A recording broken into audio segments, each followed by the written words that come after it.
and 71, including the ZR2. Howdy folks, you on the Seek on the Speed 252 show. Scroll over to the right, click that subscribe button, and join this awesome community.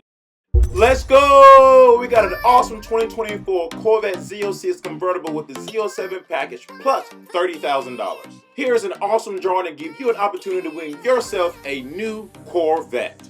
This is being offered by Pittsburgh Vintage Grand Prix Association. As you can see on the screen, Tommy was the last year winner of the 70th anniversary Corvette Z06, but you can be the current winner. All you have to do is donate to this cause by clicking donate now to enter. As you will see, Garner will get you 25 more bonus entries in this drawing. Go to my comment section, click on that pinned comment at the top, click that link, and it will take you directly to this website where you can enter to win this nice 2024 Corvette Z06 convertible with the Z07 package plus $30,000. I hope to see this car in your garage, and let's get our Z06s out on the road. What's up, guys? Welcome to the channel. My name is Clarence. It's your first time stopping by, and this is my boy Robert. Don't forget to hit that subscribe button and leave your comments down below. And Robert, tell us a little bit about this C5 right here. Got ourselves a beautiful 2003 Millennium Yellow C5 Z06 coupe. This thing only has a whole whopping 27,600 miles. It is a 2003, which of course was Corvette's 50th anniversary, so this is the only Z06 that gets the 50th anniversary cross flag setup. They did not do an anniversary edition for the Z06, unfortunately, but you know, that's a way to distinguish the 03s from every other model year. They all came standard with the competition grade Z06 wheels and the Goodyear Eagle F1 supercar tires, which the previous owner happily installed a beautiful fresh set of on this car. Little tidbits about going back to the C5. We got things like a fixed antenna mast, although a lot of people usually went with the shorties. It has the full titanium exhaust that is factory and stock. They got a little bit more growl than the base C5 sound, and of course, you know, they look a lot better, so they're more aggressive. The Z06s overall were kind of like a in-between between a base setup and like the equivalent of what they call the 1SB or C setups, which is the equivalent of a 2 or 3 LT. You get things like the heads-up display and memory seats and power options on the driver's side standard, as well as the Bose premium sound. But then other options, you know, they did away with. You don't have a Twilight Sentinel. You don't have you have a full manual passenger seat instead of power. Just, you know, so they cookie cuttered some of the options. Yeah. All the Z06s came standard as the FRC, the fixed roof coupe. Okay.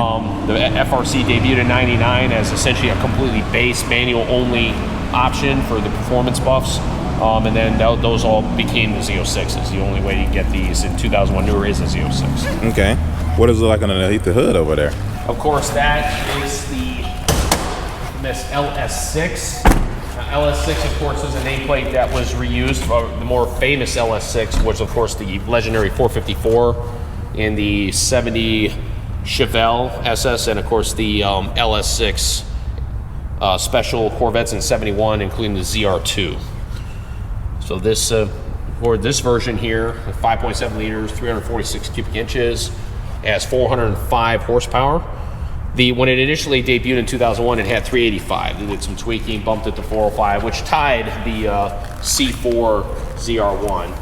C4 ZR1 had a higher top speed, but this one had better acceleration, handling, and fuel economy, believe it or not, because of the aerodynamics of this car. Wow. And it's a manual, which is pretty much all manuals, correct? Yeah. And these are still to this day loved and are regarded as the best supercar for the money ever built. I mean, its performance capability to this day is still extremely competitive, and you can get one for less than 30 grand.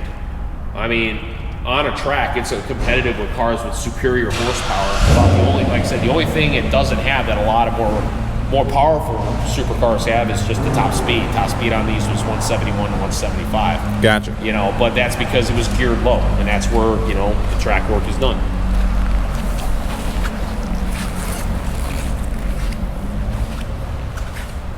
Now, what was the name of this color again? Millennium Yellow. Millennium Yellow. Name gives it away. It was debuted in year 2000, and it finished off with the C5 run till 2004. Gotcha. It was then replaced by the Velocity Yellow. Gotcha. So tell us a little more about the C6 that's over here. All right. Moving to the C6 generation, moving up to the next. Why not get the... This particular one was a trade-in. Okay. So that's why it's got higher mileage. Normally we don't take, of course, this kind of miles. This car was very clean. So it's got 93,000 miles on it. We got it at 29,995, which is actually really low for a Grand Sport. We're talking Grand Sports are typically mid-30s up to 50, depending on the year and mileage. It is a 3LT, 2011. This particular one has the classic white with red interior mix, although this is regarded as a two-tone interior. It has the red center portion of the seat with the ebony black side bolsters, and of course the red stitching. This is a heritage package car, so Grand Sport gets embroidered on the headrests.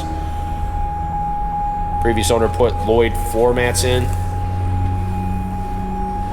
This car was spec'd originally with the magnetic ride, although due to the cost of magnetic ride, the magnetic shocks were since discarded and put with the standard FE3 Grand Sport shocks in its place. So this, even though that does have the control for it, the magnetic ride is no longer functional.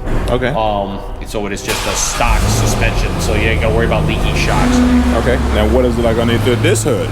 Okay, so this one, of course, has a future generation of the LS series. This is the LS3, which is 6.2 liters, 376 cubic inches, and this is 436 horsepower. Okay.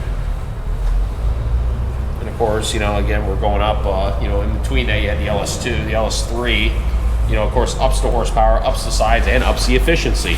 Okay. Oh. You know, Oh, wow.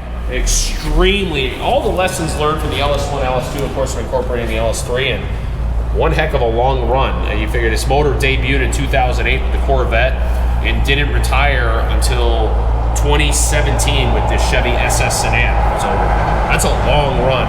Yeah. All the technological innovations that have been going on. And of course, the LS series in general has had an extremely long run. It's still being used in trucks. Oh. And crate motors, you know, LS crate motors are very popular to this day. Nice. Those are very easy to modify and are very durable and holding up to a lot of punishment. Automatic. It was automatic.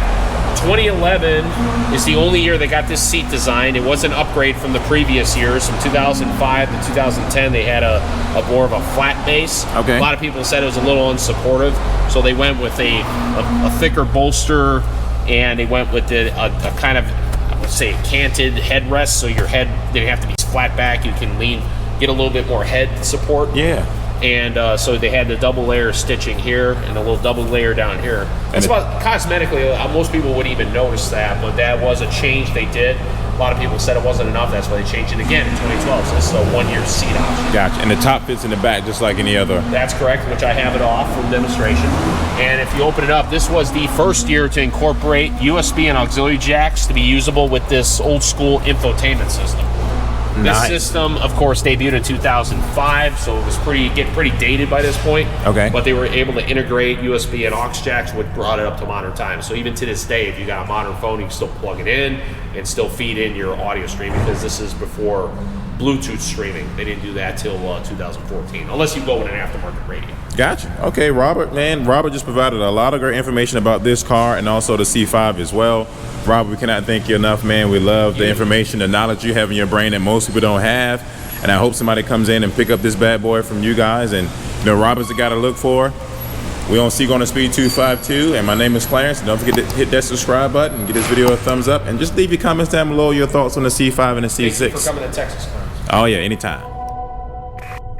Is your seatbelt fastened? All right.